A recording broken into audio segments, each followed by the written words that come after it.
Then you found out your boss had gone behind your back. Again, crazy. Experienced players trying to force him out the club. It seems to me that Tony Mowbray is being made a scapegoat. Hello, how's everybody getting on? Welcome to another video. So, I've been thinking over the weekend and I just wanted to jump on and give my thoughts on what's going on at the club and why we've had a bit of a poor start of the season. Now I know I'll probably get some pelters for this, but this is just my personal view of I think what could be happening behind the scenes, a couple of scenarios of why I think we've started off poorly. Now, is Tony Mowbray being made a scapegoat for Kristjaan Speakman and KLD not getting what they want?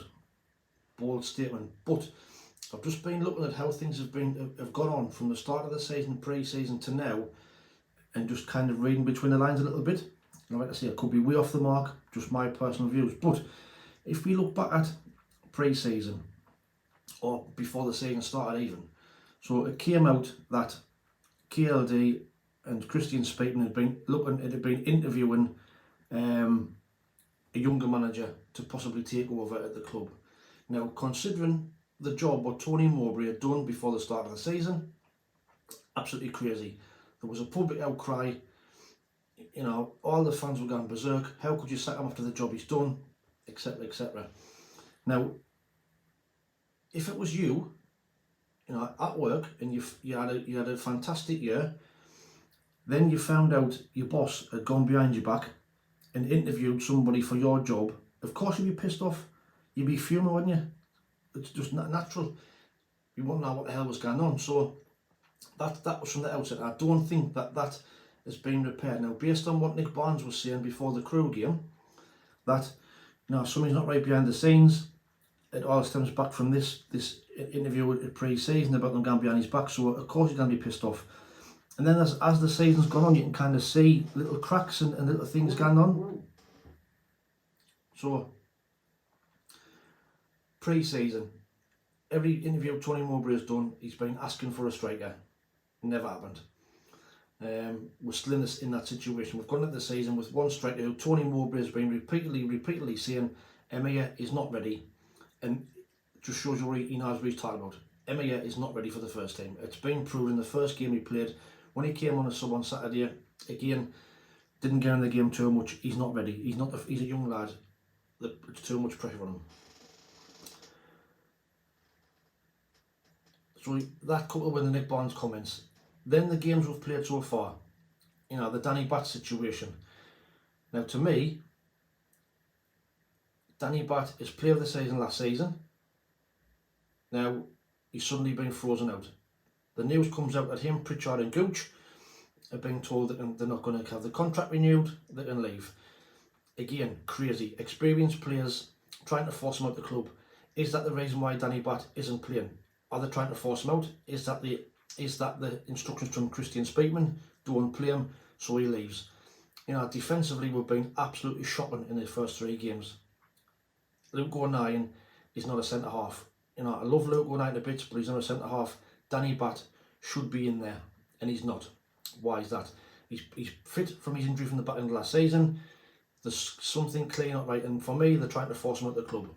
There's another situation.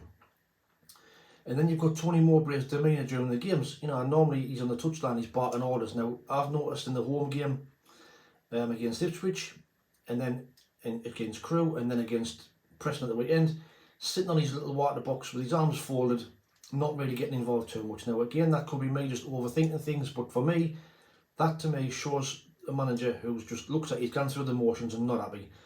And to me, it's all coming from the top. Is this the reason why they haven't given the striker? Is it the reason, like I say, Danny Batth? Are they trying to make Tony Mowbray the scapegoat? So we don't give him the centre forward, we'll make him lose Danny Batth. We have a poor start of the season, they sack him, then they get the young manager in what they wanted. Now, like I said, that might just be me way off the mark and overthinking things, but for me, that's the kind of scenario that I'm seeing. They've wanted a new manager before the season started. Fans had a public outcry, so let's just make him feel. We'll give him the sack. then eventually we'll get what we wanted after 4 or 5 games into the season. Me personally, I can see him walking, because for me, he's not happy. His interview after the Preston game, he looks down, he looks really pissed off, and you can see why. You know, he's done a fantastic job last season on, you know, with a set of young lads. This year we haven't got Ahmad, a massive hole to replace, and we're weakened again.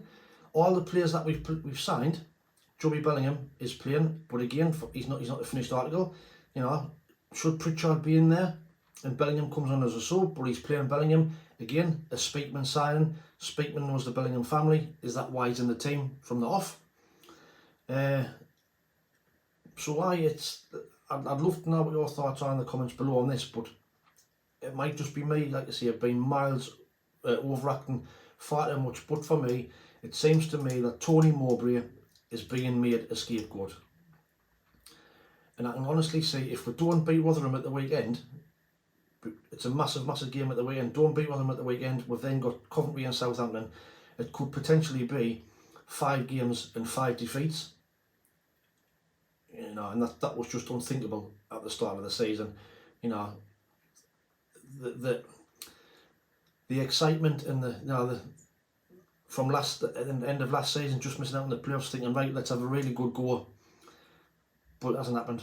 You know, we've spent very little. We've signed kids. We've not signed experience. Now, Kristjaan Speakman is getting all the flack. He's getting the grief. But actually, surely you've got to look at KLD and Sartori.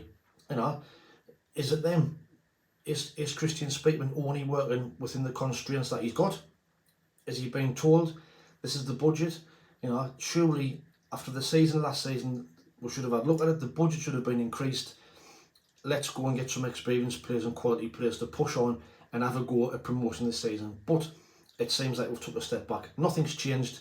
We're actually worse. We've let Ahmad go. Haven't replaced him. Yes, I know it'll be hard to fill them boots, if you like, but we haven't attempted it. You know, we've let Lahaji go. I know he wasn't experienced, but he's another body at the door. The players we've signed are not ready for the first team. Sealed, Triantis, not ready. So no doubt we are a weaker now than we were the back end of last season. End of story. And that has got to piss Tony Mowbray off. But, you know, let me know what your thoughts are in the comments below. Do you think that I'm overreacting? Do you think it's just no time to panic? But surely you can't tell me any Sunderland fan is happy at this moment in time of the way things are going on. Even after the Crew game, you know, it's an hour and 20 minutes before Tony Mowbray came to give his post-match interview. Again, worrying signs. There was rumours flying about that he'd gone. Apparently he was having meetings at the time, was speaking about a striker. But again, we're another week on and still nothing's happened. And Tony Mowbray's coming out in his press conference and saying, we're close to a striker, we're close to a striker. Is that, again, Kristjaan Speakman telling them what to say? Tony Mowbray covering for the shambles that's going on off the pitch? I don't know. Frustrating, really is frustrating. But now Saturday is an absolutely massive, massive game. If we don't beat Rotherham at the weekend, I really can see Tony Mowbray walking away if he doesn't do it beforehand. You know, if we don't get this striker in ASAP, and I have been linked with this Russia, and he's got a good record from Ukraine, I think it is now. You know, he's got a good record, and I welcome the signing. But I still think we need players who are proven in the Championship who score goals. We need that. We need a defensive midfield player. You know, Dan Neil, I love Dan Neil a bit, but for me, I just haven't seen very much of him this season. But again, he seems to be undroppable or doesn't even take him off. Pritchard has looked really, really good in these first 3 games when he's come on as a sub. You know, so should Pritchard be playing in place of Bellingham? I don't know. But, you know, overall, just to sum up, I think Tony Mowbray is possibly being made a scapegoat to force him out. He's had a bad start. They'll get him out. Then they'll get this younger manager who they interviewed at the start of the season. And I'm very confident that would have had this younger manager in if there wasn't so much of a public outcry when the rumours first came about they were going to replace Tony Mowbray at the end of the season, because the fans went berserk. Look at Tony Mowbray is the man for the job. He is the man. But they've got to back him and they've got to support him. And I feel sorry for him. I really do think he's been shafted big style by KLD, Sartori and Speakman. Now, it might be the fact that KLD and Speakman and Sartori don't have the money. You know, all saying KLD's a billionaire, but has he inherited the money yet? From what I've been doing some research on the internet, and apparently he's only worth 400 million. You know, a lot of money, but in ownership terms, it's not that much money.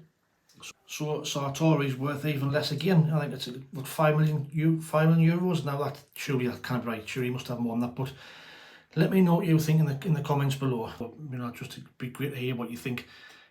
Just my thoughts over what I can say in what happened in the club. But until the next video, there'll be a match preview coming out for the Rotherham game. Also, if there's any transfer news that happens in between now and then, obviously I'll jump on and do a video. But thanks for watching. Please like, share and subscribe. Almost close to that 500 subscriber mark. Until the next one, thanks for watching. Take it easy, stay safe, and we'll speak soon. Ta-ra.